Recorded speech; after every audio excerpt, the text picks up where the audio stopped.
Hello, welcome to GATE academy crash course of communication systems. तो last lecture में हमने देखा कि अगर हमारे पास g of x function available है जो x और y रैंडम वेरिएबल्स को रिलेट कर रहा है, तो कैसे हम y रैंडम वेरिएबल का CDF फाइंड कर सकते हैं in terms of CDF of random variable x। तो कॉन्सेप्चुअल क्वेश्चन ज़्यादा वो CDF पर बेस्ड होंगे, लेकिन आपके गेट में नॉर्मली जो क्वेश्चन आए हैं वो PDF से रिलेटेड ही क्वेश्चन आए हैं। तो PDF फाइंड करने का एक तो डेफिनेट तरीका क्या है, अगर आपने CDF फाइंड कर लिया उसको आप डिफरेंशिएट कर लीजिए, आपको उस रैंडम वेरिएबल y का PDF मिल जाएगा। लेकिन PDF को फाइंड करने का हमारे पास एक सिंपल मेथड भी है जिसको हमने थोड़ा डिस्कस भी किया था, तो उसको डिस्कस कर लें अगर हम। दैट इज, अगर हमें फाइंड करना है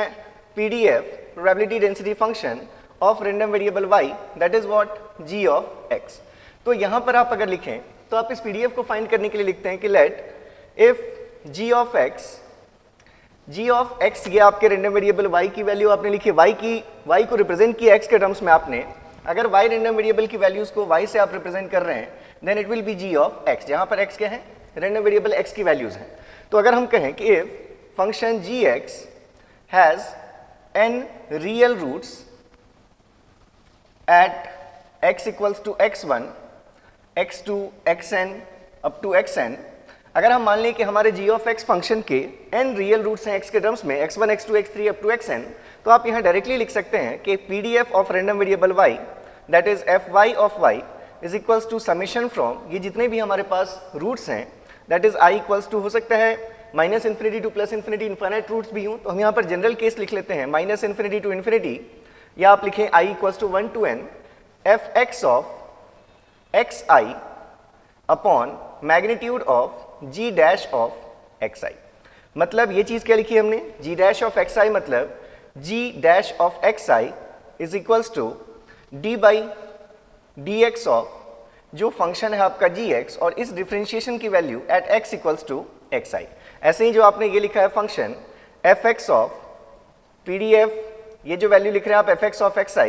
it is value of fx of x at x equals to xi। अब हम क्या रूट्स की बात कर रहे हैं, जैसे मान लीजिए आपने एक फंक्शन शो किया था, अगर हमने एक ऐसा g ऑफ x कोई प्लॉट कर लिया, सपोज ये हमारा g ऑफ x फंक्शन है, ये इस फॉर्म में अगर हमारे पास ये गिवन था g of x, that is values of y को ये रिप्रेजेंट कर रहा है, ये x के रिस्पेक्ट में हम देख रहे हैं। तो अगर हमारा g of x monotonically increasing या डिक्रीजिंग फंक्शन होगा, तो उसमें जो भी आप y की एक वैल्यू चुनेंगे उसके करस्पॉन्डिंग x की एक ही वैल्यू आपको मिलेगी। लेकिन जैसे अगर हमने ये फंक्शन ले लिया और अगर हमने कोई एक y सेलेक्ट किया, सपोज ये हम वैल्यू चुन रहे हैं y की, तो अगर हम देखें तो y की ये वैल्यू हमें कहाँ कहाँ पर मिल रही है, दैट इज एक यहाँ भी हमें ये y मिल रहा है, वही सेम y की वैल्यू यहाँ भी है, वही सेम y की वैल्यू यहाँ भी है, ये चीज़ हम देख चुके हैं। मतलब अगर हम देखें तो इसके करस्पॉन्डिंग हमारे पास x की तीन वैल्यूज हैं। x की वैल्यू सपोज हम कहें ये हमारा x1 है, ये x2 है, ये x3 है। इन तीनों x के करस्पॉन्डिंग जो g ऑफ x की वैल्यू है वो किसके बराबर है, y के बराबर है। तो ऐसे केसेस में यही हमने बात की अभी कि अगर इस g ऑफ x के रूट्स जिसको आप शो कर रहे हैं x1, x2, x3, ये यही वैल्यूज हैं, जिन वैल्यूज पर y की एक पर्टिकुलर वैल्यू आप ले रहे हैं, तो ऐसे केस में आप कैसे लिखेंगे, अगर आपको fx ऑफ x पता है, अगर आपको रैंडम वेरिएबल x का PDF पता है, तो उस PDF की वैल्यूज देखिए इन पॉइंट्स पर, that is fx of xi, that is fx of x1, fx of x2, fx of x3, तीनों का आपको सम लेना है, और g डैश ऑफ xi, जो भी आपका g of x function given है उसको डिफरेंशिएट कीजिए, उसकी वैल्यू देखिए x इक्वल्स टू xi। एक सिंपल जैसे आपने ले लिया, अगर मान लीजिए आपके पास ये रिलेशन था, that is y equals to ax plus b, ये जो वैल्यू आपने लिखी, अगर आप a पॉजिटिव के लिए देख रहे हैं, ये आपके पास ऐसा रिलेशन था, ये हमारा g ऑफ x फंक्शन है विद रिस्पेक्ट टू x। इस केस में आपको ये अगर मोनोटोनिकली इंक्रीजिंग दिख रहा है, तो ऐसे केस में सबसे पहले आप ये फाइंड करेंगे कि अगर आपने यहाँ से एक्सप्रेशन लिख दिया y equals to ax plus b, y random variable की वैल्यूज को y से लिखा हमने, x रैंडम वेरिएबल की वैल्यूज को हमने x से लिखा, तो ये आपका फंक्शन है what, it is g of x, ये आपका फंक्शन है g ऑफ x। तो अगर आप इस फंक्शन के रूट्स की वैल्यू देखें, मतलब ये y की वैल्यू x की किस वैल्यू के करस्पॉन्डिंग आ रही है, तो यहाँ से इसके रूट्स आपको एक ही रूट्स दिख रहे हैं, यहाँ पर x की एक ही वैल्यू पॉसिबल है, और उस x की वैल्यू किसके बराबर है, x is equals to y minus B upon a, तो यहाँ पर एक ही वैल्यू पॉसिबल थी। दूसरी चीज, अगर आप यहाँ पर g डैश ऑफ x देखें, g डैश ऑफ x मतलब अगर आपने इसको डिफरेंशिएट किया, that is dy upon dx, तो अगर आपने इसको डिफरेंशिएट किया तो क्या वैल्यू मिली आपको, a मिली। तो आपको ये दोनों चीजें पता चल गई, और इस एक्सप्रेशन में आपको अब समेशन लेने की जरूरत नहीं, क्योंकि आपके सिर्फ एक ही आपको रूट मिल रहा है रियल, तो इसलिए यहाँ से आपने fy ऑफ y की वैल्यू क्या लिखी थी, इसलिए आपने लिखा था fy of y is equals to fx of x की value F x of X upon ji dash of X that is what D Y by D X, इसका मैग्नीट्यूड कहाँ पर लेनी है हमें ये दोनों values at X equals to Y minus B upon A, और इसलिए हमारे पास ये वैल्यू कैसी आ गई थी, it is F x of Y minus B upon A, और इन टू आपने यहाँ पर लिखा था that is 1 upon mod of A. ठीक है ये वैल्यू, तो ये हमारे पास ऐसी वैल्यू आ गई। ऐसे ही अगर आपने सेकंड केस लिया था दैट इज अगर आपने लिया y equals to c x square, मतलब रैंडम वेरिएबल y की वैल्यूज सी एक्स स्क्वायर से हमारे रिलेटेड है, तो यहाँ से अगर हम x की वैल्यूज देखते कि x की किन किन वैल्यूज के लिए हमें y की सेम वैल्यूज मिलेंगी, तो यहाँ से आपको दिख रहा है कि x की एक वैल्यू आपको मिलेगी under root Y upon C और दूसरी वैल्यू मिलेगी minus of under root Y upon C. उन दोनों का स्क्वायर किसके बराबर होगा, सेम रिजल्ट के बराबर होगा। तो यहाँ से x की दो वैल्यूज आपको मिल रही हैं, दो रूट्स आपको मिल रहे हैं, x1 is plus under root Y upon C and x2 is minus of under root Y upon C. अगर आपने इसको डिफ्रेंशिएट किया, ये जो आपकी वैल्यू लिखी है आपने g of x that is y equals to c x square, अगर आपने इसको डिफ्रेंशिएट किया तो g डैश ऑफ x की value that is dy upon dx की वैल्यू कितनी है 2c इंटू एक्स है। तो इसलिए जो हमारी वैल्यू आएगी एफ वाई ऑफ वाई, ये वैल्यू हम क्या लिखेंगे, हमारे पास दो रूट्स हैं, तो एक बार हमने लिखा f x of x1 upon ji dash of x1 का मैग्नीट्यूड, दूसरी बार हमने एफ एक्स ऑफ, ये हमने वैल्यू लिखी x2 upon magnitude of ji dash of x2। हम ये वैल्यूज पुट कर देंगे, तो एफ एक्स ऑफ x1 ये जो भी वैल्यू होगी, ठीक है, ये f x of x1 upon ji dash of x1। अगर हम यहाँ पर जी डैश ऑफ x की वैल्यू देखें तो 2cx है, x1 की जगह पर हम क्या लिख लेते हैं, ये x1 हमारा पहला x1 क्या है हमारा, x1 is plus under root Y upon C, तो हमने लिखा है F x of under root Y upon C और डिवाइडेड बाई, अगर यहाँ पर आपने x की जगह under root Y upon C put किया, देखिए इसकी जो वैल्यू आएगी 2c into plus minus under root Y upon C आपको वैल्यू मिलेगी। जब आप x1 पुट करेंगे तो plus under root Y upon C, जब आप x2 पुट करेंगे तो minus under root Y upon C, तो जो प्रोडक्ट होगा वो एक c ये अंडर रूट सी में कैंसिल होकर आपको अंडर रूट सी वाई मिलेगी ये वैल्यू। तो यहाँ पर जो वैल्यू मिलेगी, क्योंकि आपको मैग्नीट्यूड लेना है तो दोनों ही केसेस में वैल्यू हमारी मैग्नीट्यूड की कितनी होगी 2 times under root Y into C, तो ये वैल्यू आ गई हमारे पास 2 under root C Y and plus यहाँ से भी जो वैल्यू आएगी हमारी that will be F x of, अब यहाँ पर वैल्यू आपने पुट की minus of Y upon C under root divided by, इसका भी मैग्नीट्यूड आपको सेम वैल्यू मिल रही है अंडर रूट सी वाई। तो इसलिए आपने देखा था ये वैल्यू हमें जो मिली थी, ये हमारी वैल्यू थी 1 upon 2 under root C Y into F x of plus under root Y upon C and plus F x of minus under root Y upon C. तो सारी चीज़ें आप वेरीफाई भी कर सकते हैं और ये सिंपल प्रोसीजर आप ऑप्ट कर सकते हैं। अगर आपको सिर्फ पीडीएफ पूछा गया है या आपसे किसी रीजन में प्रोबेबिलिटी पूछी गई है वाई की, जिसके लिए आपको पीडीएफ ही निकालना है, तो आप ये मेथड आप यूज़ कीजिए, आपके लिए ईजी है। अब कैसे आप सोचेंगे, आपका थॉट प्रोसेस इंपॉर्टेंट है। तो जैसे मान लीजिए हमारे पास एक ही हमें गिवन है, क्योंकि इन केसेस में हमने सिर्फ देखा कि रिलेशन हमारा कैसा होगा। अब यहाँ पर एफ एक्स ऑफ एक्स किस फॉर्म का है उस पर डिपेंड करता है कि ये वैल्यूज कैसी होंगी। तो अगर मान लीजिए हमने ले लिया कि let f x of x, आपको रैंडम वेरिएबल x का पीडीएफ गिवन है, say it is 2x upon pi square in the range where pi 0 x varies in between 0 and pi. अगर हमारे पास ये लिमिट्स गिवन है कि हमारे एफ एक्स ऑफ एक्स की value 2x upon pi square है जब तक x की वैल्यू 0 से पाई के बीच में,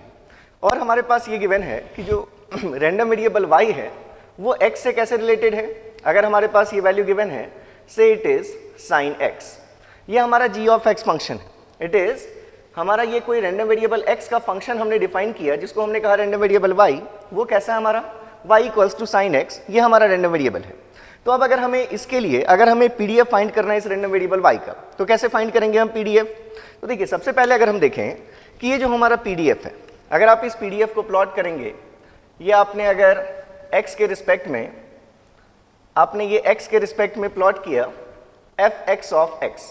ये हमें दिख रहा है y equals to m x के फॉर्म की ये चीज़ है। x को अगर हटा दें तो 2 अपॉन पाई स्क्वायर एक कांस्टेंट है जो आपके स्लोप की तरह काम करेगा। y equals to m into x की इक्वेशन आपकी कैसी है, स्ट्रेट लाइन की इक्वेशन है, जिसका इंटरसेक्शन कहाँ पर है, ओरिजिन पर है। तो अगर आपने 0 से लेकर पाई के बीच में आपने अगर एक स्ट्रेट लाइन ड्रॉ की, ये आपकी पाई है, और अगर इसका स्लोप 2 अपॉन पाई स्क्वायर है, तो यहाँ पर वैल्यू कहाँ तक पहुँचेगी 2/π तक पहुंचेगी। ये आपको PDF गिवन है रेंडम वेरिएबल x का। अब इसके साथ यहाँ पर आपको अगर गिवन है इसमें कि y की वैल्यू किसके बराबर है, साइन x के बराबर है। मतलब अगर आप g ऑफ x फंक्शन देखते जो y की वैल्यूज को बता रहा होता, दैट इज y, तो ये वैल्यू किसके बराबर होती, साइन x। हम जो भी x की वैल्यूज लेंगे उसके करस्पॉन्डिंग हमारा साइन x हमें वेरिएशन देगा g ऑफ x का। तो अगर आप इसके नीचे प्लॉट करते, अगर आप देख रहे हैं विथ रिस्पेक्ट टू x, अगर आप ये फंक्शन देख रहे हैं y, that is g of x, that is equals to what, sine x। अगर आपने ये फंक्शन प्लॉट किया तो साइन x मतलब साइन x है, तो आपको पता है कि जब x की वैल्यू 0 से 2π वेरी करेगी तो साइन अपना एक ऑसिलेशन कंप्लीट करेगा। तो अगर हम देखें तो ये मान लिया हमने, ये हमारे पास ये 2π का ड्यूरेशन इस फॉर्म में, ये हमारे पास इट इज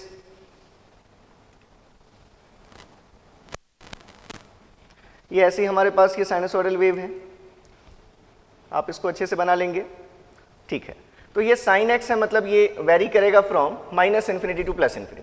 ये हमारे पास g ऑफ x फंक्शन आ गया। ये फंक्शन क्या है हमारा, gx equals to sine x, मतलब ये पॉइंट है हमारा पाई और ये पॉइंट है हमारा 2π। तो अब अगर आप यहाँ से देखें, सबसे पहली चीज़ कि जब आप x की वैल्यू को, अगर आप इसके PDF को देख रहे हैं, अगर आप x की वैल्यू को वेरी करेंगे फ्रॉम 0 to π, अगर हम 0 to π वेरी कर रहे हैं, एम्पलीट्यूड अगर साइन का आपको लिखा हुआ है 1, इसका मतलब ये अगर आपने एम्पलीट्यूड शो कर दिया लेट इट इज 1 एंड -1, तो ये वैल्यू अगर हम देखें तो जब हमारे x की वैल्यू 0 से π वेरी करेगी, उसके करस्पॉन्डिंग जो हमारा y रेंडम वेरिएबल होगा उसकी वैल्यू कहाँ से कहाँ वेरी करेगी, मैक्सिमम वैल्यू आपको दिख रही है, ये 0 से 1 के बीच में हमें ये वेरी करता हुआ दिख रहा है। तो यहाँ से आपको एक चीज़ ये समझ में आ गई कि when x varies from 0 to π, और ओपन इंटरवल अगर गिवन है, ठीक है, 0 to π, उस इंटरवल में हमारा y कहाँ से कहाँ तक वेरी करेगा, 0 से लेकर 1 तक ही हमारी वैल्यू वेरी करेगी। तो अगर y की वैल्यू 0 से 1 के बीच में ही हमें देखना है। अब अगर हम मान लीजिए कि इस 0 से 1, ये जो हमारी y की वैल्यू हमें दिख रही है, 0 से ऊपर और 1 से नीचे, अगर आपने इसमें कहीं पर भी कोई एक वैल्यू डिफाइन कर दी y, मान लीजिए हम यहाँ पर कोई एक वैल्यू हम डिफाइन कर रहे हैं कि यहाँ पर हमारी वैल्यू कितनी है, y है, तो देखिए आप ये वैल्यू कहाँ कहाँ मिल रही है आपको। अगर आप देखें तो ये जो वैल्यू आपको मिलेगी, ये आपको इनफाइनाइट इंस्टेंट्स पर ये वैल्यू मिलेगी। मतलब y एक इस पॉइंट पर फंक्शन की वैल्यू है y, मान लीजिए हम कहें यहाँ x की वैल्यू x1 है, यहाँ भी फंक्शन की वैल्यू y है। अगर हम देखें यहाँ भी फंक्शन की वैल्यू y है, सपोज यहाँ पर उसके करस्पॉन्डिंग हमने पॉइंट क्या कहा, x2 है। ऐसे ही अगर आप देखें यहाँ भी फंक्शन की वैल्यू y है, यहाँ भी फंक्शन की वैल्यू y है, तो ये हमें बहुत सारे ऐसे पॉइंट्स मिलेंगे। मतलब आपको दिख रहा है यहाँ भी आपको वैल्यू दिख रही है y, तो इसके करस्पॉन्डिंग, तो अगर हम जब रियल रूट्स फाइंड करते थे, जैसे मान लीजिए आपने यहाँ लिया कि y इक्वल्स टू अगर cx² है, तो हमने देखा x की कितनी वैल्यूज इसको सेटिस्फाई करेंगी, तो आपको मिली दो values, x1 equals to √y/c और x2 दैट इज -y/c का अंडर रूट। लेकिन अब इस केस में अगर हम देखें, ये जो हमारे पास रिलेशन है y is equals to sine x, it has infinite solutions, infinite solutions. तो इनफाइनाइट सॉल्यूशंस में क्या क्या सॉल्यूशंस है हमारे पास, मान लीजिए हम कह रहे हैं यहाँ पर x1 x2, यहाँ पर हमारे पास वैल्यू आ गई x3, ये हमारे पास वैल्यू है x4, यहाँ पर हम कहें कोई हमारे पास वैल्यू है -x1। इस टाइप से हमारे पास -∞ टू +∞ हमारे पास इनफाइनाइट नंबर ऑफ पॉइंट्स पर ये वैल्यूज हमारी सेटिस्फाई होंगी। तो अगर आप देखें तो क्या क्या सॉल्यूशंस हमारे, -∞ से लेकर हमारे पास -x3, मतलब जैसे आपको वैल्यूज मिल रही हैं -x2, -x1, फिर ये वैल्यू हमारी x1, x2, x3, ऐसे हमारे पास इनफाइनाइट सॉल्यूशंस हैं। अगर हम वहाँ पर x1 के लिए हम अगर देखें, अगर हम कह रहे हैं कि x1 अगर हम x की वैल्यू ले रहे हैं, उस कंडीशन में अगर y की वैल्यू हमारी y आ रही है, तो आप अगर देखें x1 इज इक्वल्स टू, आपने लिखा y equals to sign x1। अगर आपने लिखा x इक्वल्स टू x1 पर ये वैल्यू को अगर आपने y से इक्वेट किया, तो क्योंकि y की वैल्यू साइन x के बराबर है, अगर आपने x की जगह x1 पुट किया तो y equals to sign x1। तो यहाँ से x1 अगर हम डिफाइन करते तो x1 की वैल्यू हमारी हम क्या कह सकते थे,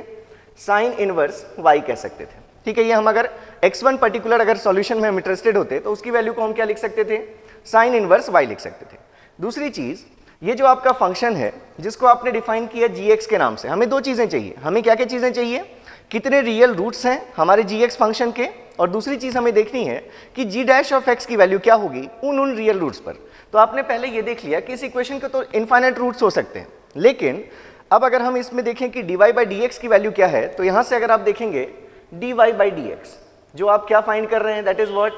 जी डैश ऑफ एक्स आप देख रहे हैं, अगर जी डैश ऑफ एक्स जिसको आपने कहा dy अपॉन डी एक्स, इसको अगर आप डिफरेंशिएट करेंगे तो क्या वैल्यू मिलेगी आपको? cos x मिलेगी। ये वैल्यू कितनी मिली आपको? cos x मिली। तो अब अगर हम इन दोनों रिलेशंस को देखते हुए अगर हम अपने फाइनल जो हम एक्सप्रेशन लिखते हैं अगर उसमें हम सब्स्टिट्यूट करें, मतलब हम लिखते हैं एफ वाई ऑफ वाई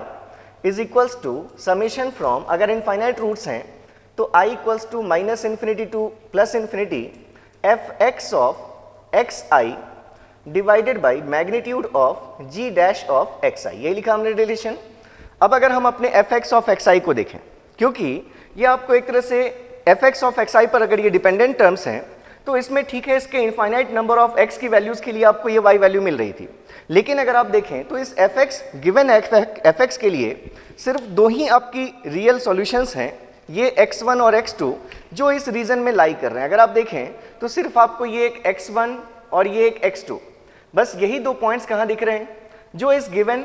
जो आपको पीडीएफ है उस रेंज में आ रहे हैं। बाकी सभी जो सॉल्यूशंस हमें मिलते x3 मिलती है, उसके बाद के जितने भी सॉल्यूशंस या इसके पहले की जितने भी हमारी चीज़ें सेटिस्फाई कर रही थी इस y की वैल्यू को, वो सभी इस रेंज के बाहर है। तो इसलिए अगर हम एफ एक्स ऑफ कोई भी वैल्यू देखेंगे, सपोज हम एफ एक्स ऑफ x3 देखें तो वैल्यू क्या होगी? 0 होगी। F x of minus x1 देखें तो वैल्यू क्या होगी? 0 होगी। तो सिर्फ दो ही रूट्स हमारे इस रेंज में आ रहे हैं, तो इस चीज़ को आप और क्या लिख सकते थे? Therefore it is equals to F x of X I upon ji dash of X I, that is x1 कर देते हैं हम उसको, G dash of x1 and plus F x of x2 upon magnitude of ji dash of x2। ये हमारे पास values आ गई। अब देखिए अगर हम एफ एक्स ऑफ x1 चुन रहे, जब हमने ये x1 चुना, इस केस में dy बाई डी एक्स की वैल्यू कैसी है हमारी? cos x है। अगर ये वैल्यू y आपको sin x की वैल्यू दे रही है तो cos x की वैल्यू क्या होगी?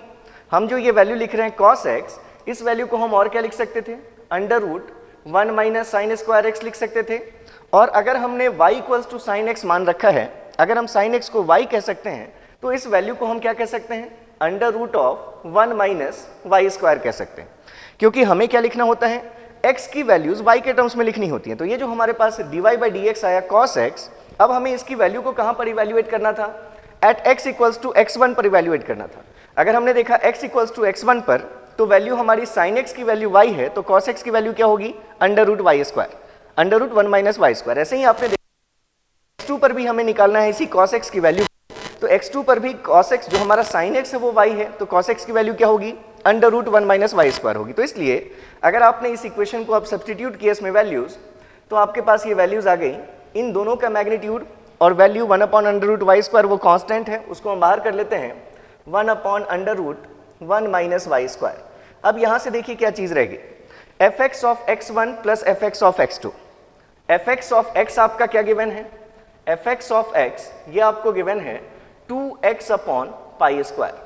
तो एफ एक्स ऑफ x1 क्या होगा? It will B 2x1 upon pi square, and F x of x2 की वैल्यू क्या होगी? 2x2 अपॉन पाई स्क्वायर होगी। ठीक है, ये चीज 2x1 अपॉन पाई स्क्वायर और 2x2 अपॉन पाई स्क्वायर। तो अगर आपने वैल्यू सब्स्टिट्यूट कर दी, एफ एक्स ऑफ x1 की जगह आपने लिखा 2x1 upon pi square and plus 2x2 upon pi square. ये अगर आपने ऐसी वैल्यू लिखी, अब यहाँ से अगर आप देखें तो ये वैल्यू हमारे पास क्या रही है? Value 1 upon under root 1 minus Y square, और दोनों में से अगर आप 2 कॉमन कर लें, तो अगर आप 2 कॉमन करेंगे तो क्या चीज़ बचेगी?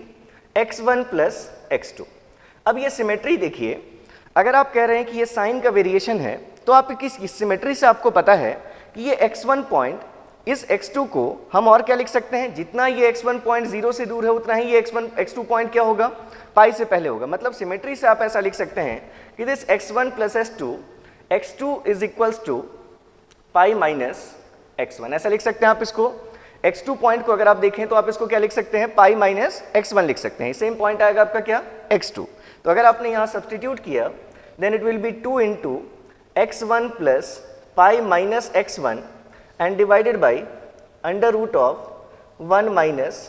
Y square. और यहाँ पर आपका क्या मिस हो रहा है? ये आपका पाई स्क्वायर का टर्म भी कॉमन है दोनों से, तो यहाँ पर ये पाई स्क्वायर का भी टर्म आ गया, यहाँ भी आपका पाई स्क्वायर का टर्म है। और ये जो भी आप वैल्यू हैं एफ वाई ऑफ वाई की वैल्यू, आपने ये पहले ही डिफाइन कर दिया है किसके लिए, सिर्फ 0 से y की वैल्यू जब 1 के बीच में वेरी करेगी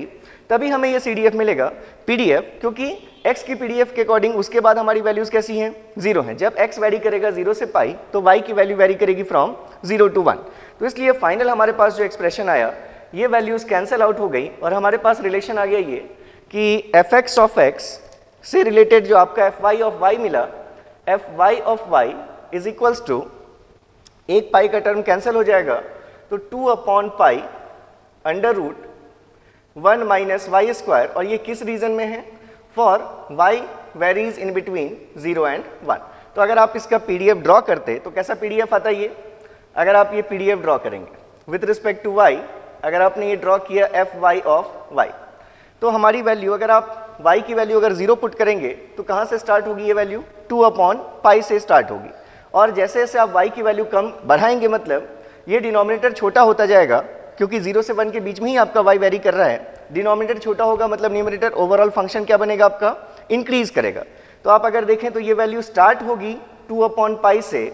और अगर आप 1 पुट करेंगे यहाँ पर तो वैल्यू क्या हो जानी चाहिए, इनफाइनाइट हो जानी चाहिए। आप उसको इंक्लूड नहीं करते, लेकिन अगर आप देखेंगे तो शेप आपको कैसा मिलेगा, इस फॉर्म का आपको ये शेप मिलेगा। ये अगर हम पॉइंट कहें y इक्वल्स टू 1 है, ये y इक्वल्स टू 0 है, तो ये इस फॉर्म में आपको ये चीज़ दिखेगी, दैट इज 0 से 1 के बीच में वेरी कर रहा है आपका PDF, और 0 पर वैल्यू कितनी है, 2/पाई है। तो देखिए हमने किया क्या है, हर बार आपको PDF के लिए क्या करना है, सिर्फ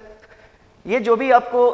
रिलेशन गिवन है, इस रिलेशन से पहले तो आपने देख लिया कि y की वैल्यू sin x के बराबर है, तो आपको इस इक्वेशन के रूट्स फाइंड करने हैं, मतलब x की कितनी वैल्यूज इसको सेटिस्फाई करेंगी। तो आपने देखा इस पर्टिकुलर केस में एक ही पर्टिकुलर y की वैल्यू हमारी इनफाइनाइट इंस्टेंट्स के लिए आ सकती है, इनफाइनाइट नंबर ऑफ x पर वही वैल्यूज हमारी हो सकती है। हमने देखा ये y की वैल्यू बहुत सारे इंस्टेंट्स पर हमें दिख रहा है कि y की वैल्यू सेम है, तो हमें इन सभी वैल्यूज पर x का PDF देखना है और उसको डिवाइड करना है, जो भी g' ऑफ x होगा उसकी वैल्यू इन्हीं पॉइंट्स पर। यही चीज़ हम करते हैं, ये जो हमने एक्सप्रेशन लिख रखा है इन सभी पॉइंट पर हमें x का PDF देखना है और डिवाइड करना है जो gx फंक्शन का डेरिवेटिव होगा x की उस वैल्यू के लिए। तो हमने ये देख लिया कि यहाँ से अगर हम g' ऑफ x देखें तो इसका डिफरेंशिएशन हमें देगा cos x।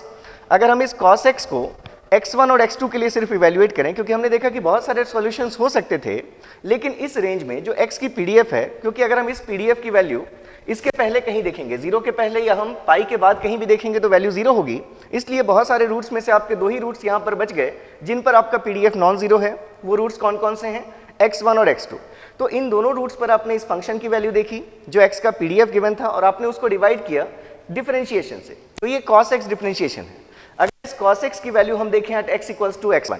ये x1 पर sin x की वैल्यू y है, तो cos x की वैल्यू क्या होगी, under root 1 minus Y square. ऐसे ही हमने cos x की वैल्यू देखी at x equals to x2, x2 पर भी sin x की वैल्यू y है, मतलब cos x की वैल्यू क्या होगी, under root 1 minus Y square. तो इसलिए इन दोनों की वैल्यूज हमने पुट की 1 upon under root y square, under root 1 minus Y square, और ये fx ऑफ x1 और fx ऑफ x2 हमने गिवन रिलेशन से देख लिया कि क्या वैल्यूज होंगी, उसके करस्पॉन्डिंग ये हमारे पास PDF आ गया। तो जो भी आपके पास रिलेशन है उससे आप CDF भी फाइंड कर सकते हैं, और अगर सिर्फ आपको PDF पूछा गया तो डेफिनेटली ये आपके लिए ईजी होगा, आप इसको यूज करके PDF फाइंड करेंगे। तो नेक्स्ट अगर हम देखें कि जैसे अभी हमने function of 1 random variables discuss किया, अगर हम 2 रैंडम वेरिएबल्स के केस में हमने अभी तक जो चीज़ें देख ली हैं, हमने जॉइंट PDF देख लिया है, हमने कंडीशनल PDF देख लिया है, जॉइंट PDF से मार्जिनल डेंसिटीज डिफाइन करना वो आपने देख लिया है, कंडीशनल PDF से कंडीशनल डेंसिटीज डिफाइन करना वो आपको पता है, सभी चीज़ें आपके नोट्स में लिखी हुई हैं। तो अब अगर हम सम ऑफ रैंडम वेरिएबल्स के लिए, जैसे हमने देखा था कि हमने यहाँ पर प्रूव भी किया था कि सम ऑफ, अगर हमारे पास इंडिपेंडेंट रैंडम वेरिएबल्स हैं तो ऐसे केसेस में जो सम होगा उन रैंडम वेरिएबल्स का, उनका मीन्स के सम के बराबर होगा और वेरिएंस भी इंडिविजुअल वेरिएंसेस के सम के बराबर होगा। ये चीज़ें हमने देख ली हैं। तो उसी को अगर हम थोड़ा सा एक्सटेंड करें और यहाँ पर कुछ और कॉन्सेप्ट्स अगर डिस्कस करें हम, तो देखते हैं उससे हम कैसे कुछ और चीज़ें कंक्लूड कर सकते हैं जो हमारे लिए बहुत इंपॉर्टेंट हैं। तो हमने ये देख लिया था जॉइंट डेंसिटीज में कि जैसे आप लिखते हैं कि अगर हमें रैंडम वेरिएबल x की वैल्यू x से x प्लस dx के बीच चाहिए, तो ये वैल्यू हमें fx of x into D से मिल जाती है। ऐसे ही आपने लिखा था सिमिलरली प्रोबेबिलिटी x की वैल्यू x से x प्लस डी एक्स और इसके साथ साथ y की वैल्यू y से y प्लस डी वाई के बीच हो, इसकी प्रोबेबिलिटी आपने लिखी थी ज्वाइंट डेंसिटी फंक्शन अगर आपके पास है मल्टीप्लाइड विथ dx dy। तो इसलिए आपने लिखा था कि अगर हम fxy xy देखते हैं, मतलब अगर आप CDF ज्वाइंट CDF डिफाइन करते हैं, मतलब अगर आपको प्रोबेबिलिटी चाहिए x की वैल्यू x से छोटी हो, y की वैल्यू y से छोटी हो, तो आपने ये डिफाइन किया कि हमें जो भी प्रोबेबिलिटी चाहिए उस रीजन में हम इंटीग्रेट करते हैं अपने डेंसिटी फंक्शन को। तो यहाँ से हमें वैल्यू मिली थी -∞ टू इन्फिनिटी, x के लिए अगर हम देखें तो -∞ to x, -∞ to y, fxy of xy dy dx। अगर हमने पहले y के लिए किया है तो हमने dy dx लिख लिया। तो ये चीज़ हमने देखी थी। फिर हमने यहाँ से ये देखा था कि अगर हम इसको अगर आप डिफरेंशिएट कर लें विथ रिस्पेक्ट टू y, अगर आप यहाँ पर आपने एक और चीज़ ये देखी थी कि अगर हम ये प्रोबेबिलिटी चाहते हैं कि प्रोबेबिलिटी x की वैल्यू कुछ भी हो, हमें फ़र्क नहीं पड़ता। अगर हमने कहा कि -∞ से x हमारा +∞ कुछ भी हो सकता है, लेकिन हमें चाहिए कि y की value less than equals to y ही हो,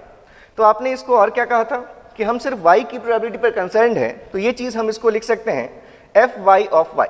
जिसको आपने कहा था कि हम इसको मार्जिनल डेंसिटी भी कहते हैं, मतलब ये आपका मार्जिनल डिस्ट्रीब्यूशन फंक्शन। तो यहाँ से अगर आप ये प्रोबेबिलिटी देखते, आपको x की रीजन कुछ भी अगर आपने सेलेक्ट कर लिया है तो x के लिए लिमिट्स आपने लिखी फ्रॉम -∞ टू इन्फिनिटी, लेकिन आप चाहते हैं y की वैल्यू y से कम रहे, तो y के लिए लिमिट्स क्या लिखेंगे हम -∞ टू y। उस बीच में आपने लिखा fxy ऑफ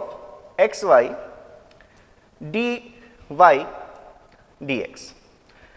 अब यहाँ से आपने ये देखा कि अगर हम इस चीज़ को, ये जो हमारे पास रिलेशन है, अगर हम इसको y के रिस्पेक्ट में डिफरेंशिएट कर दें, अगर हम इसको y के रिस्पेक्ट में डिफरेंशिएट करेंगे, मतलब d by d y of fy of y, तो ये वैल्यू हमें क्या देती है, अगर CDF को डिफरेंशिएट कर रहे हैं तो क्या मिलेगा PDF, मतलब आपको fy ऑफ y मिल जाएगा, जिसको आपने कहा था ये हमारी मार्जिनल डेंसिटी है। तो यहाँ से क्या वैल्यू होगी, अगर आप y के रिस्पेक्ट में करेंगे तो ये जो y के रिस्पेक्ट में इंटीग्रेशन है, ये चीज़ हमारी कैंसिल आउट हो जाएगी और आपको सिर्फ क्या मिलेगा, integration from -∞ to infinity fxy of xy dx। तो ये हमारे लिए ये वैल्यू हमारे पास आ चुकी थी कि अगर हमें मार्जिनल डेंसिटी चाहिए, ऐसे ही अगर आपको fx ऑफ x चाहिए तो आप जॉइंट डेंसिटी को y के रिस्पेक्ट में इंटीग्रेट कर लीजिए फ्रॉम -∞ टू इन्फिनिटी, तो आपने देखा था हमें क्या मिल जाएगा, fx ऑफ x मिल जाएगा। तो अगर इस कॉन्सेप्ट को हम यहाँ पर थोड़ा सा यूज करें, अगर हम देखें सम ऑफ रैंडम वेरिएबल्स, इसी को हम function of two random variable के नाम से भी पढ़ सकते थे। कोई भी हमने एक फंक्शन डिफाइन किया तो उसमें से एक फंक्शन हो सकता है कि अगर आप एक रैंडम वेरिएबल z ऐसा ले रहे हैं जिसकी वैल्यू दो रैंडम वेरिएबल्स x और y के एडिशन से आपको मिल रही है वैल्यू, ठीक है, z equals to x plus y. तो अगर हम कहें कि z हमारा वैल्यूज ले सकता है स्मॉल z और x और y वैल्यूज ले सकते हैं x एंड y, तो ये हमारे पास रिलेशन आएगा। अब अगर हम यहाँ पर देखें कि अगर हमारा ये रिलेशन सेटिस्फाई होना है, तो हम अगर किसी भी x की वैल्यू के लिए देखें, for any value of x in between, आप ऐसे लिख लें, for any value of x in between -∞ and +∞, इस रिलेशन को सेटिस्फाई कर सकते हैं हम अगर हम क्या चुन लें, y is equals to z minus x. ये अगर हम z ले रहे हैं वैल्यूज, तो y की वैल्यू z माइनस एक्स ये हमेशा ही वैलिड होगी जब तक ये रिलेशन हमारा सेटिस्फाई हो। तो ऐसा लिख सकते हैं हम y equals to what, z minus x. तो अब यहाँ से अगर हमें इस z की प्रोबेबिलिटी चाहिए, मतलब अगर हमें इस z का CDF चाहिए, तो क्या लिखते हैं हम, fz ऑफ z अगर आप लिखते तो ये वैल्यू आप लिखते what, probability of random variable z being less than और इक्वल्स टू z, ये चीज़ लिखते हैं आप। तो अगर आपको ये इवेंट देखना है कि z की वैल्यू z से छोटी हो, अगर आप इसको x और y के टर्म्स में लिखना चाहें तो आप ऐसे भी लिख सकते हैं, that is it is probability of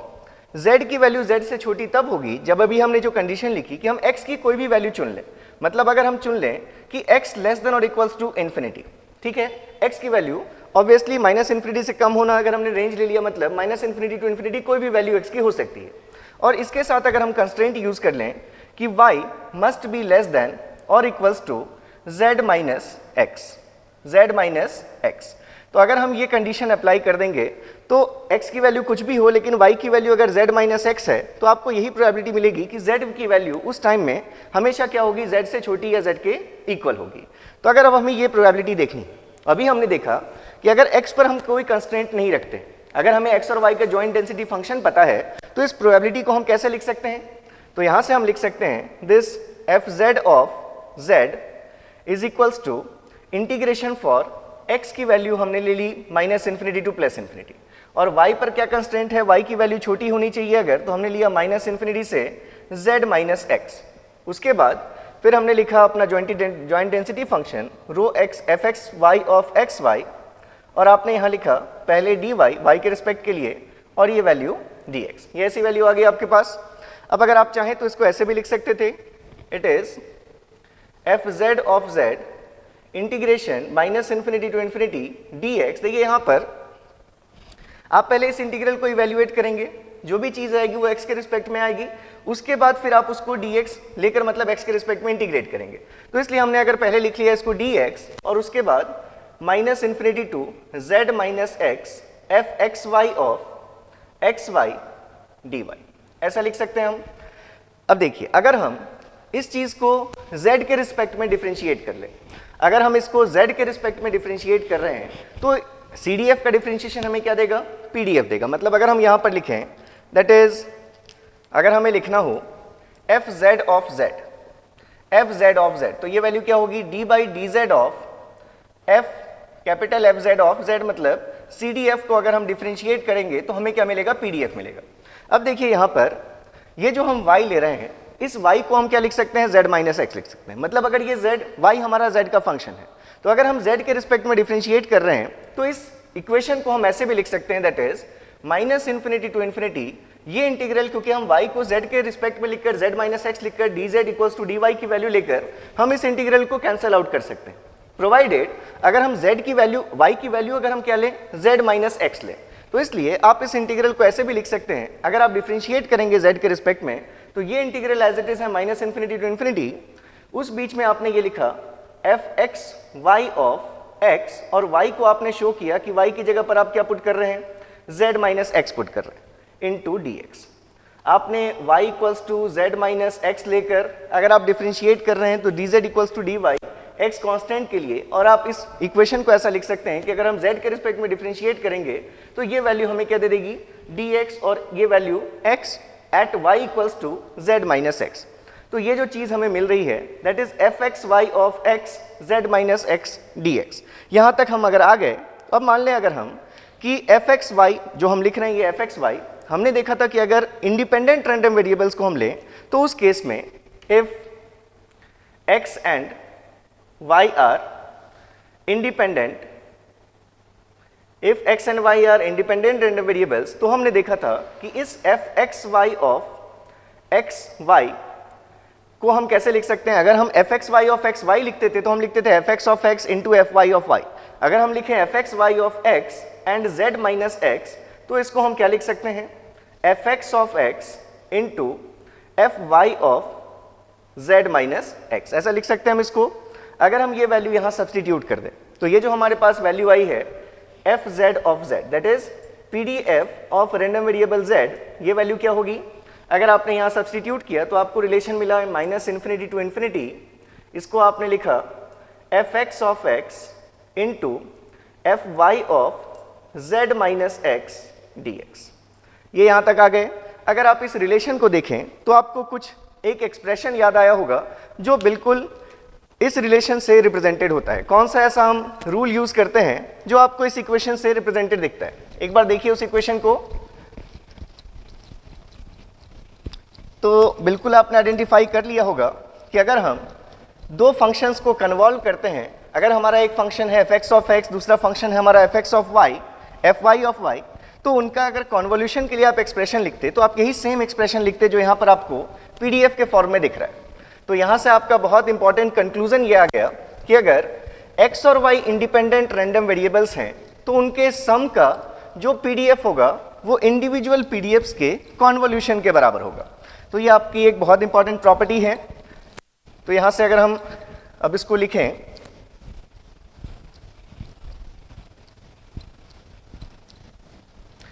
तो ये वैल्यू आ रही है हमारे पास, इसको देखकर हम ऐसा लिख सकते हैं, therefore f z of z is equals to F x of z convolve with f Y of z. ये हमें पता है, ये यहाँ से आ गया हमारे पास रिलेशन। देखिए आप अगर लिखते हैं, जैसे अगर आपने लिखा x of t convolve with h of t, अगर आप इसको लिखते हैं y ऑफ t, तो ये वैल्यू क्या होती है, integration from minus infinity to infinity x of tau h of t minus tau d tau. तो पहले आपने t से बेस को चेंज करके टाउ किया, एक शिफ्टिंग अप्लाई की, तो सेम ऐसे ही आपको दिख रहा है, बेस z को चेंज करके आपने x किया, फिर आपने एक शिफ्टिंग अप्लाई की और x के रिस्पेक्ट में आप इंटीग्रेट कर रहे हैं। इसलिए आप लिख सकते हैं कि f z of z is F x of z convolve with f Y of z. तो इसलिए आपके पास रिलेशन आ गया कि इफ, इसी को आप इन जनरल लिख सकते थे। इन जनरल अगर हमने लिया कि इन जनरल इफ, अगर हम कोई एक रैंडम वेरिएबल z डिफाइन कर रहे हैं, that is x1 plus x2 plus x3, ऐसे अगर हमारे पास n रैंडम वेरिएबल्स हैं जो सभी आपस में कैसे इंडिपेंडेंट रैंडम वेरिएबल्स हैं, तो with x1 x2 all being independent random variables, then आप लिख सकते हैं पीडीएफ इस रैंडम वेरिएबल z का, जिसको आपने क्या माना है, sum of n random variables, उसका पीडीएफ डायरेक्टली आप लिख सकते हैं एफ जेड ऑफ z या एफ जेड ऑफ x आप लिखें is equals to F x of x1 f x1 of x plus f x2 of x, it is convolution. सभी individual PDFs को अगर आप कन्वॉल्व कर लेंगे तो आपको क्या मिल जाएगा, F x3 of x and so on. जितने भी आपके इंडिपेंडेंट रैंडम वेरिएबल्स हैं उन सभी के इंडिविजुअल पीडीएफ्स को अगर आप कन्वॉल्व करेंगे तो आपको उस सम के पीडीएफ की वैल्यू मिल जाएगी। तो यहाँ से आप इस चीज़ को याद रखेंगे। दूसरी चीज़ कि देखिए सबसे इंपॉर्टेंट जो उसका एप्लीकेशन है, अगर हम यहाँ पर बस हम उसको लिख लेते हैं क्योंकि हमारे लिए इंपॉर्टेंट है वो चीज़ कि इन पर्टिकुलर, देखिए तो रिलेशन आपके पास क्या आ गया, सबसे पहले तो आपके पास ये रिलेशन इंपॉर्टेंट है। अगर हम दो रैंडम वेरिएबल्स को हमने x और y को कन्वॉल्व किया, मतलब आपने अगर ऐड किया तो उनका पीडीएफ कैसा होगा, कन्वॉल्व होगा, तो उसका पीडीएफ किस रिलेशन से मिलेगा आपको, इस रिलेशन से आपको वो पीडीएफ मिलेगा। तो अगर हम मान लें कि x1 भी हमारा एक रैंडम वेरिएबल है जो गॉसियन नेचर का है और x2 भी हमारा अगर कोई गॉसियन नेचर का रैंडम वेरिएबल हो, तो अगर हमने मान लिया कि हमारे पास दो पीडीएफ्स हैं, एफ x1 ऑफ x या आप ले लें f x of x is equals to, Gaussian है मतलब किस फॉर्म का होगा, 1 upon under root 2 pi sigma x square e to the power minus, यहाँ या तो हम लिखें x माइनस एम एक्स, अगर हम एम एक्स मतलब म्यू एक्स अगर हम कुछ मीन मान लें, अगर हम मीन की वैल्यू 0 ले लें तो उसको ऐसे लिख सकते हैं x square upon 2 sigma x square. अगर ये हमारा x रैंडम वेरिएबल के लिए पीडीएफ है जो गॉसियन है इन नेचर। ऐसे ही अगर हम मान लें कि y भी हमारा एक गॉसियन रैंडम वेरिएबल अगर है, मतलब उसको हम कैसे लिख सकते हैं 1 upon 2 pi sigma Y square into e to the power minus of y square upon 2 sigma Y square. अगर ये हमारे इस फॉर्म के रैंडम वेरिएबल्स हैं तो इनका जो सम होगा, अगर हमने डिफाइन किया z equals to x plus y, तो इनके सम के लिए अगर हम पीडीएफ देखेंगे तो एफ जेड ऑफ जेड, ये वैल्यू क्या होगी, एफ जेड ऑफ जेड अभी हमने लिखा integration from minus infinity to infinity, values हमने लिखी एफ एक्स ऑफ एक्स, मतलब ये वैल्यू आ गई 1 upon under root 2 pi sigma x square into e to the power minus of x square upon 2 sigma x square into हमें क्या लिखना है, f Y of z minus x, जहां भी y है वहां पर क्या पुट करना है, हमें z माइनस एक्स पुट करना है। तो ये वैल्यू क्या आएगी 1 upon under root 2 pi sigma Y square e to the power minus of, हमने y की जगह लिखा z minus x whole square upon 2 sigma Y square. ये तो कांस्टेंट वैल्यू है, ये चेंज नहीं होगी, बस हम y को रिप्लेस कर रहे हैं किससे, z माइनस एक्स से अगर आप रिप्लेस कर रहे हैं तो ये हमारे पास ऐसी वैल्यू आ जाएगी integrated with respect to what dx, ये वैल्यू आ गई हमारे पास। अब अगर आप देखें तो इस चीज़ को आप अगर थोड़ा सा आप यहाँ पर अगर मैनिपुलेशन करें, क्योंकि वो चीज़ हमारे इंटरेस्ट की नहीं है, हमारे किसी यूज़ की नहीं है, अगर आप यहाँ पर सब्सटीट्यूट करें इफ वी टेक, मतलब पहले तो आप इसको क्या लिख सकते थे, आप इसको ऐसे लिख सकते थे 1/2 pi sigma x sigma y. देखिए यहाँ से अंडर रूट 2 पाई की वैल्यू 2 पाई बाहर आ जाएगी, सिग्मा एक्स स्क्वायर का अंडर रूट सिग्मा एक्स बाहर आ जाएगा, सिग्मा वाई स्क्वायर का अंडर रूट सिग्मा वाई बाहर आ जाएगा। इसके साथ आप इसको लिख सकते थे integration from -∞ to infinity e to the power -x square upon 2 sigma x square and into e to the power -z - x whole square upon 2 sigma Y square dx, ऐसा आप लिख सकते थे। तो अगर आप यहाँ पर थोड़ा मॉडिफिकेशन करें तो यहाँ से देखिए इसको हम और कैसे लिख सकते हैं। तो अगर आप यहाँ मॉडिफिकेशन करेंगे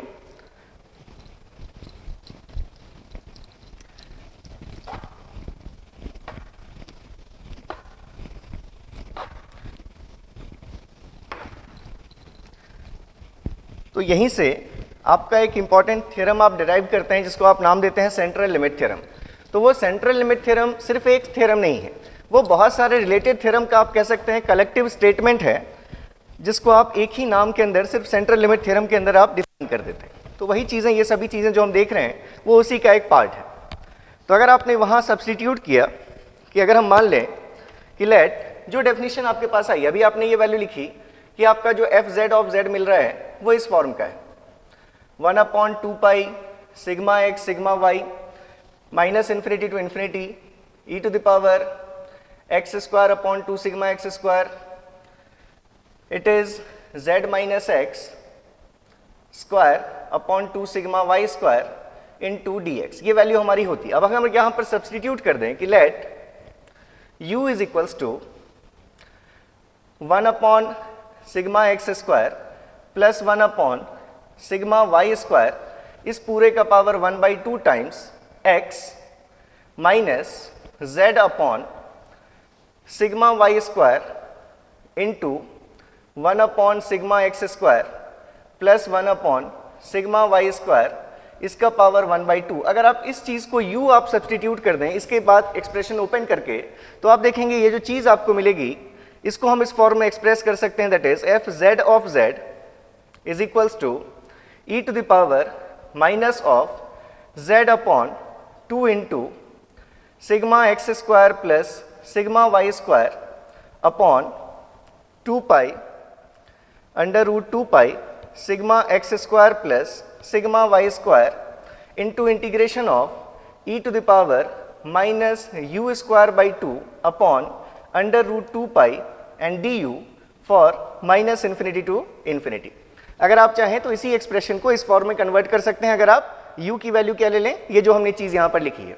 तो अगर आप देखें तो ये जो फंक्शन है हमारा, इस फंक्शन का जो एरिया होता है वो इसी के बराबर होता है 1/, मतलब अंडर रूट 2 पाई के बराबर। तो मतलब इस पूरे टर्म की जो वैल्यू आपको मिलेगी वो मिलेगी 1, और इसलिए जो फाइनली आपके पास एफ जेड ऑफ जेड आएगा वो finally f z of z आपको इस फॉर्म में मिल जाएगा,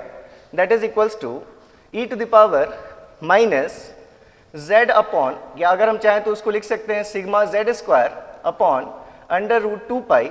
सिग्मा जेड स्क्वायर। देखिए हमने क्या किया, ये वैल्यू तो हमने कहा कि ये वैल्यू 1 हो गई, और यहाँ आपने sigma x square plus sigma Y square को अगर आपने सिग्मा जेड स्क्वायर नाम दे दिया, तो अब देखिए जो वैल्यू आपके पास मिली है वो वैल्यू बिल्कुल कैसी है, जैसे किसी भी एक गॉसियन पीडीएफ जिसका मीन 0 हो उसके लिए जैसा आप एक्सप्रेशन लिखते, e टू द पावर ये वैल्यू हमारे पास कैसी है, यहाँ पर जेड स्क्वायर आएगा, यहाँ पर आपका जेड स्क्वायर भी आएगा डेफिनेटली, तभी आपका ये Z square upon 2 sigma z square. तो ये फिर से आपको क्या दिखा, ये आपको दिख रहा है गॉसियन पीडीएफ। तो इसका मतलब आपने ये यहाँ से कंक्लूड किया कि अगर हम x1 और y दो रैंडम वेरिएबल्स को लें जो गॉसियन इन नेचर है, तो उनका जो सम होगा उससे जो हमारा पीडीएफ डिफाइंड होगा उनके कन्वोल्यूशन से, वो पीडीएफ भी कैसा होगा, गॉसियन ही होगा। मतलब यहाँ से रिलेशन आ गया कि गॉसियन का कन्वोल्यूशन गॉसियन के साथ हमें क्या देगा, गॉसियन ही देगा। और इसके पहले हमने क्या देख लिया कि जितने भी रैंडम वेरिएबल्स का हम सम लेते जाएंगे, ओवरऑल जो रैंडम वेरिएबल बनेगा उसके पीडीएफ की वैल्यू हमें कैसे मिलेगी, इंडिविजुअल पीडीएफ्स को अगर हम क्या कर लेंगे, कन्वॉल्व कर लेंगे। तो यहाँ से हमारे पास जो रिलेशंस आ गए हैं, दैट इज अब ये चीज़ हम कह सकते हैं कि अगर हमारे पास दो गॉसियन का जो कन्वोल्यूशन है वो भी गॉसियन है, तो उस केस में देखिए यहाँ से आपको दिख रही है वैल्यू कि सिग्मा जेड स्क्वायर, मतलब जो गॉसियन पीडीएफ बनेगा दोनों का जो रिजल्टेंट आएगा उसके जो वेरिएंस की वैल्यू होगी, उस वेरिएंस की वैल्यू किसके बराबर है, sigma x square plus sigma Y square, मतलब sum of variances, sum of variances. और ये अपने आप में सिग्मा जेड स्क्वायर है क्या हमारा वेरिएंस ऑफ सम, जो आपने रैंडम वेरिएबल z डिफाइन किया है x प्लस वाई के फॉर्म में, ये सम का वेरिएंस है, तो हमने लिखा ये वैल्यू कैसी होगी, sum of variances, variance of sum is equivalent to sum of variances. ऐसे ही आप लिख सकते हैं, लेकिन किस केस में, गॉसियन अगर है तो इंडिपेंडेंट नहीं है उससे फर्क नहीं पड़ता, ये वैल्यू आपके सेटिस्फाई होगी। अदरवाइज आपके अगर रैंडम वेरिएबल्स इंडिपेंडेंट हैं तो हमेशा ये चीज हम देख चुके हैं कि रिलेशन हमारा इंडिपेंडेंट रैंडम वेरिएबल्स के लिए हमेशा ट्रू है। और ऐसे ही यहां पर हम मीन 0 लेकर चले थे, अगर हम मीन की वैल्यू 0 नहीं लेते तो भी हमारे वो रिलेशन भी सेटिस्फाई होती कि अगर हम z का मीन देखेंगे तो mu z is equals to mu x plus mu y. मतलब यहां भी आप लिख सकते हैं कि mean of sum is equals to what, sum of means, sum of means. तो ये दो चीजें हमारे पास आ गई। अब इसमें अगर आप देखें तो यहीं से आप डिफाइन करते हैं सेंट्रल लिमिट थ्योरम। तो सेंट्रल लिमिट थ्योरम भी क्या कहती है, सेंट्रल लिमिट थ्योरम अगर हम इस अभी के थ्योरम को अप्लाई करें कि जैसे जैसे हम नंबर ऑफ रैंडम वेरिएबल्स बढ़ाते जाएंगे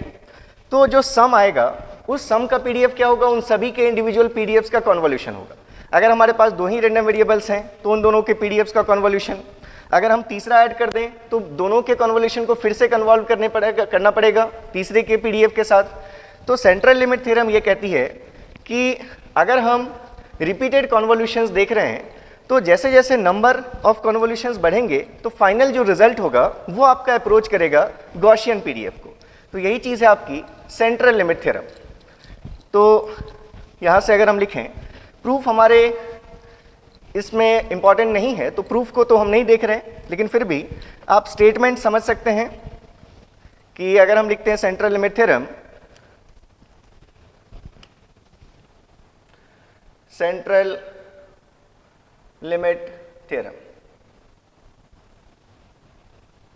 आप स्टेटमेंट अगर लिखें तो ऐसा हम लिखें अगर कि हमारे पास मान लीजिए कि कोई एक रैंडम वेरिएबल हम डिफाइन कर रहे हैं z, that is equals to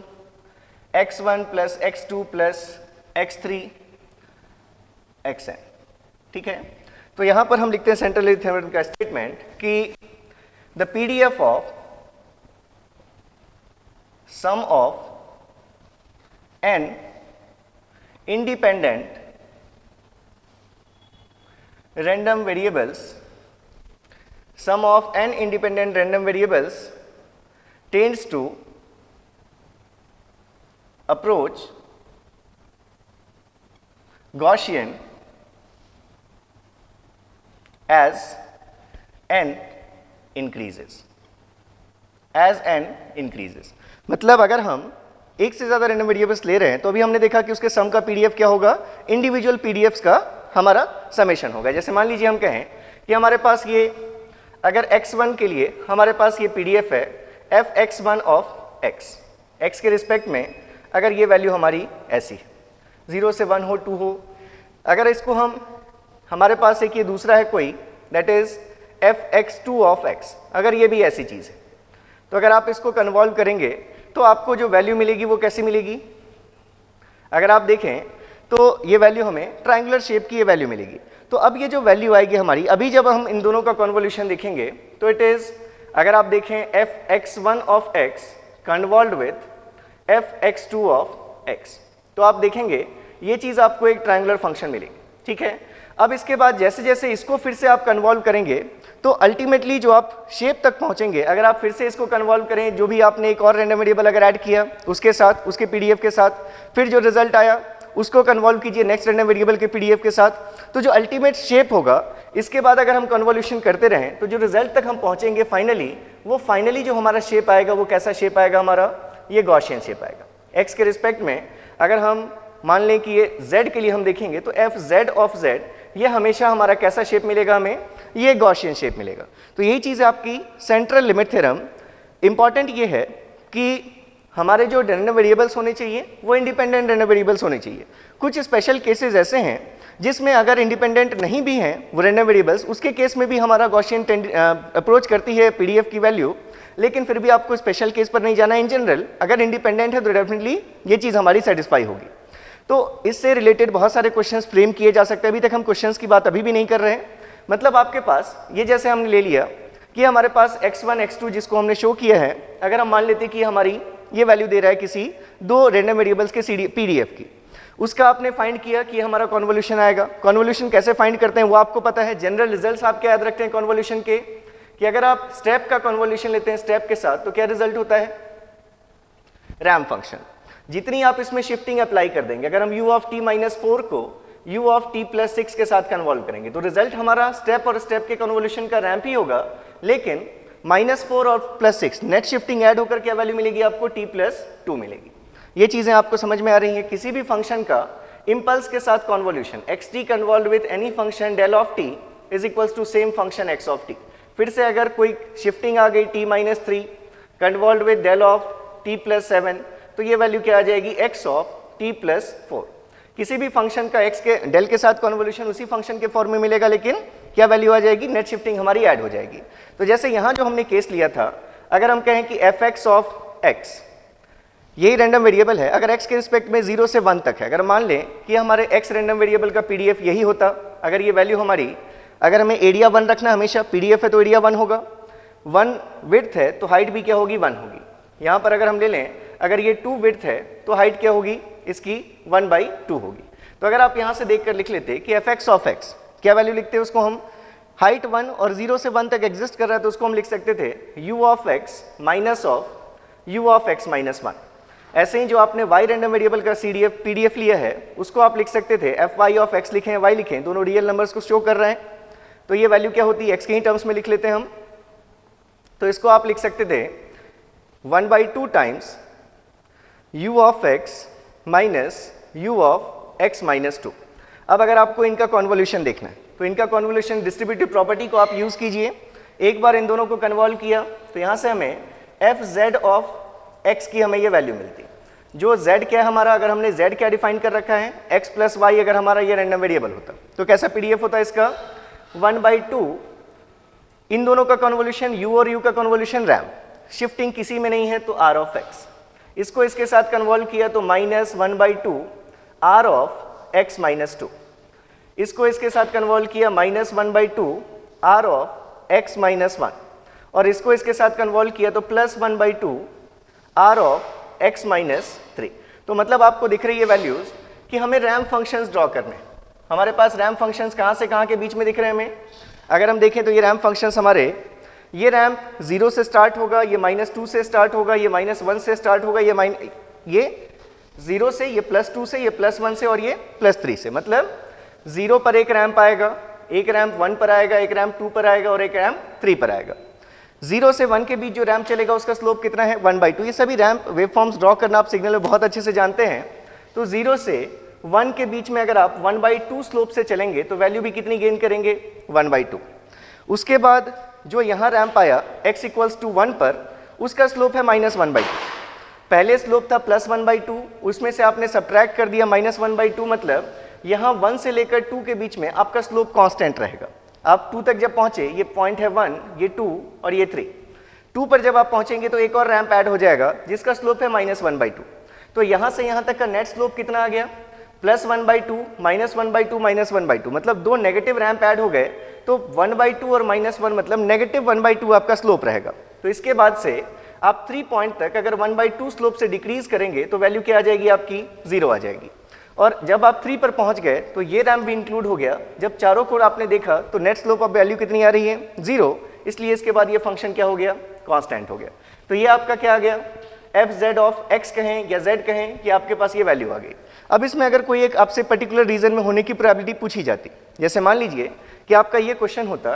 कि z की वैल्यू x + y है और अगर आपसे प्रोबेबिलिटी पूछी जा रही है that is z is greater than 2, z is greater than 2 की आपको प्रोबेबिलिटी निकालनी है। तो कैसे करते हैं आप, पीडीएफ को इंटीग्रेट करते हैं जो भी रीजन आपसे गिवन है। तो 2 के बाद आप अगर इस पीडीएफ को इंटीग्रेट कर लें, मतलब इस रीजन में होने की प्रोबेबिलिटी क्या होती है, इस रीजन की एरिया की वैल्यू 1/2, विड्थ कितना है 1, हाइट कितनी है वैल्यू 1/2, तो ये प्रोबेबिलिटी कितनी आ जाती, 1/4 आ जाती। ये वैल्यू कितनी आ जाती है हमारी, 1/4 आ जाती। तो ये हमने जैसे सम ऑफ रैंडम वेरिएबल्स के लिए हमें ये चीज़ हमेशा इंपॉर्टेंट है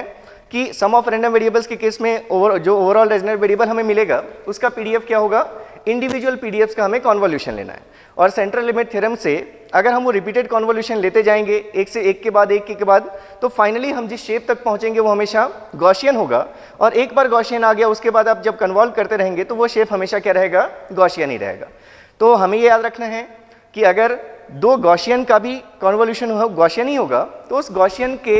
ओवरऑल मीन और वेरिएंसेस की वैल्यू क्या होती है, इंडिविजुअल मीन्स का सम और इंडिविजुअल वेरिएंसेस का सम। और ये चीज़ हमेशा वैलिड रहेगी दूसरे केसेस में भी अगर हमारे सभी रैंडम वेरिएबल्स कैसे हैं, इंडिपेंडेंट हैं। तो इनको समझने के बाद अब हम यहाँ से अपना हम कॉन्सेप्ट स्टार्ट कर लेंगे, रैंडम प्रोसेस का कॉन्सेप्ट। उसी में ये जो भी चीज़ें यहाँ की चीज़ें वहाँ भी हम उसको थोड़ा सा डिस्कस करेंगे, जैसे ऑटो कोरिलेशन फंक्शन और पावर स्पेक्ट्रल डेंसिटी को अभी तक हमने सिग्नल पॉइंट ऑफ व्यू से देख लिया है। अब उसमें कम्युनिकेशन की जो चीज़ें ऐड होंगी, जब रैंडम प्रोसेसेस आएंगे एक सिस्टम से, जब हम उस प्रोसेस को पास करेंगे तो फिर वो सभी चीज़ें हम देखेंगे कि यहाँ पर हम और कैसे उनको यूज़ करके अपने कम्युनिकेशन के एग्जाम्पल्स को ईजिली सॉल्व कर सकते हैं। तो चलिए प्रैक्टिस करते रहिए, मिलते हैं इसमें फिर नेक्स्ट लेक्चर में। Thank you so much, all the best.